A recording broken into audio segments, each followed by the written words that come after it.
So we're about to pull the differential again out of the WRX, our Time Attack WRX. So we've got a short track torsion limited slip diff in here, and we're gonna start with drain the fluid here, and then axles come out.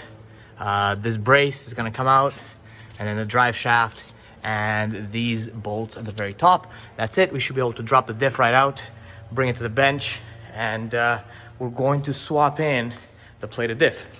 So let's get to work.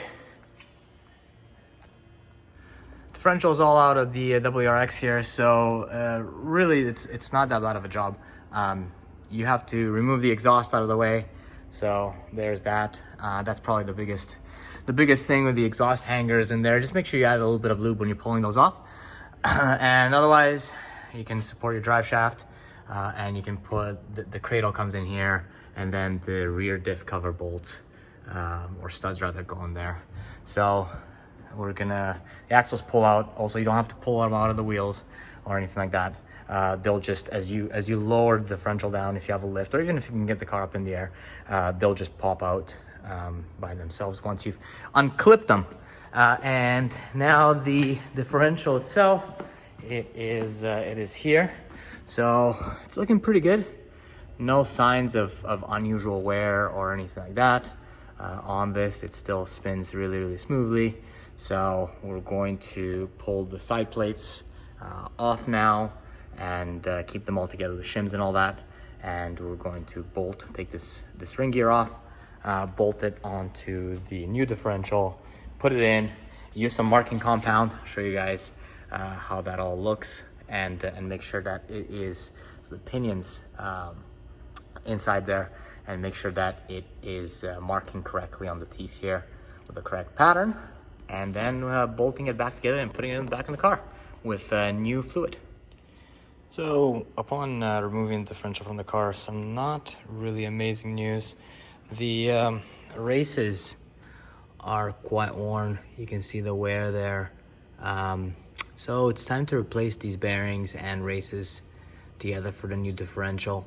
Make sure the preload is tight, because this kind of wear is likely because the preload was not tight enough.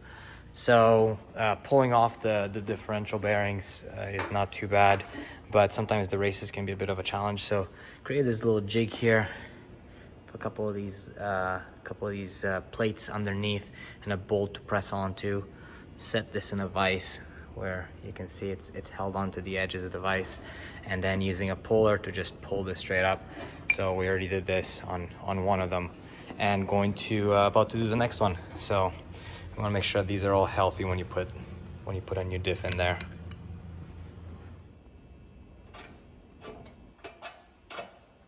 Few things are more satisfying than pressing in bearings and races. So the differential housing here is prepped, and it was a lot of grinding that had to happen here. So cleaned it up just now, but this is basically, because there's a bolt hole right here, it's basically right on the edge of this, and having the ring gear kind of come through it depressed this, and you can kind of see it inside here.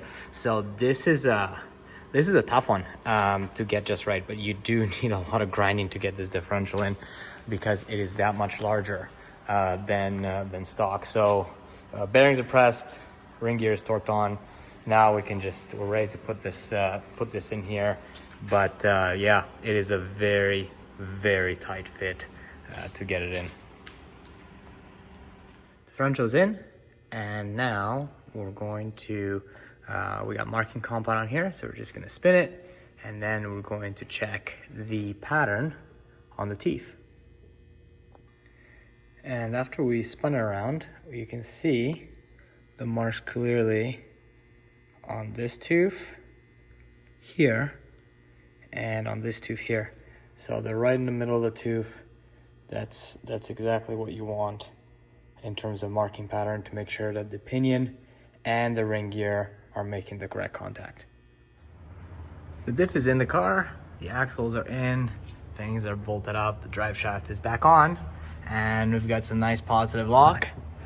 So you can see the other wheel spinning as I'm spinning this one, and just need to fill this guy up with special LSD fluid here. And track is time attack is tomorrow, so let's get all buttoned up at the track here. So this is just after installing our plated Cusco LSD in the WRX, and I can say that it's definitely made a positive effect on track. We are no longer seesawing coming out of second gear corners. That was a huge issue with the Torsen style LSD, and we shaved another 3/10 off personal best from last time. So we'll keep chipping away at it, but this is definitely a worthwhile modification for the WRX. So very happy to see that, and keep you posted. Just got back from the latest time attack session with our new plated diff in there, the Cusco 1.5 way, and it is definitely a worthwhile upgrade. This, along with the upgraded diff brace here, these stiffer bushings, and the bushings up here, is what I would do. I'll probably skip the motor mounts. They add a bunch of NVH.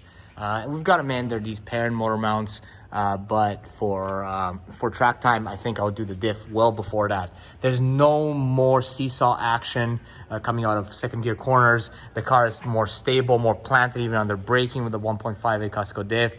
And when even under braking, when you downshift, you can feel the tires, rear tires help you out. They even chirp a little bit as you're slowing down. So we shaved another 0.7 seconds on a pretty short track. We're now 1:16.55 PB at that track, and give me some input. Give us some input on how else we can make this car a little bit faster. It's starting to be competitive. We're starting to catch the Civic Type R, and we need maybe another second to shave off. There's some of that in driver mod. There's always driver mod to be done. But is there anything else to do here to make this car that much faster? So give us some comments below, and I'm posting a video of the lap that's just following this.